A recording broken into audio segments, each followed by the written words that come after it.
Salam uşaqlar, bugün lüğətlərdən danışaq. Belə bir sual gəlmişdi şərh bölməsinə. Hansı lüğətləri biz istifadə edək imtahanlarda?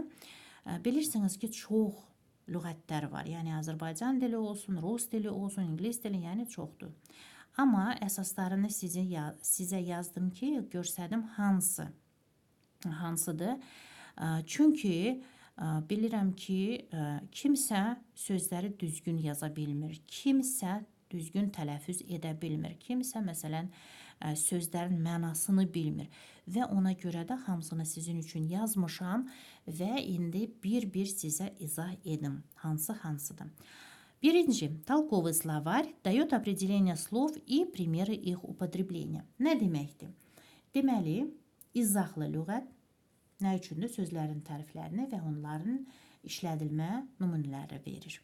İkinci, орфографические словари помогают правильно писать слова. Orfoqrafik lüğətlər sözləri düzgün yazmağa kömək edir.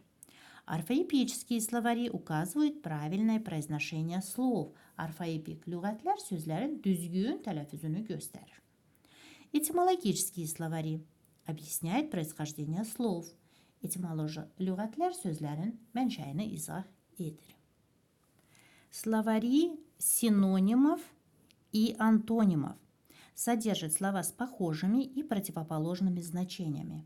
Yəni, burada söz gedir sinonim və antonim lüğətlərlə. Oxşar və əks mənalı sözləri ehtiva edir. Дальше. Фразеологические словари объясняют устойчивые выражения и их значения. Frazeoloji lüğətlər davamlı ifadələr və onların mənasını izah edir. Дальше. Словообразовательные словари показывают, как слова образуются. Burada словообразовательный, bilmirəm, indi düz tərcümə etdim, söz yaradıcılıq lüğətləri də sözlərin necə yarandığını göstərir. Словообразовательные словари. Дальше. Словари неологизмов.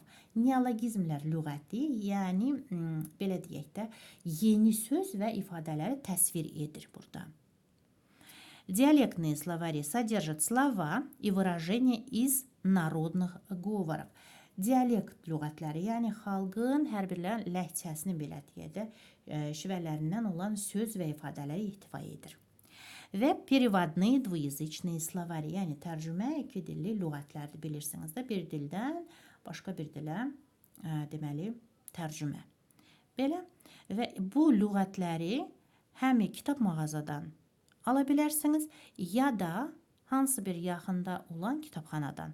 Yəni bunlar çoxdur. Bir də deyirəm, lüğətlər çoxdur, amma əsas odur ki, hansında çox belə deyək də çətinlik çəkirsinizsə, o lüğətdən istifadə edə bilərsiniz. Yəni elə ola bilər ki, məsələn, hansısa bir sözün mənasını tapmaq üçün onda izahlı lazımdır sizə. Düzgün sözü yazılışı, əlbəttə ki, orfoqrafik lüğət lazımdır. Məsələn, düzgün tələffüz etmək üçün orfoepik lüğət lazımdır. Yəni bir neçə lüğət götürə bilərsiniz. Bir də deyirəm, ya kitab mağazasından, ya da kitabxanalardan. Belə uşaqlar, sağ olun, görüşərik.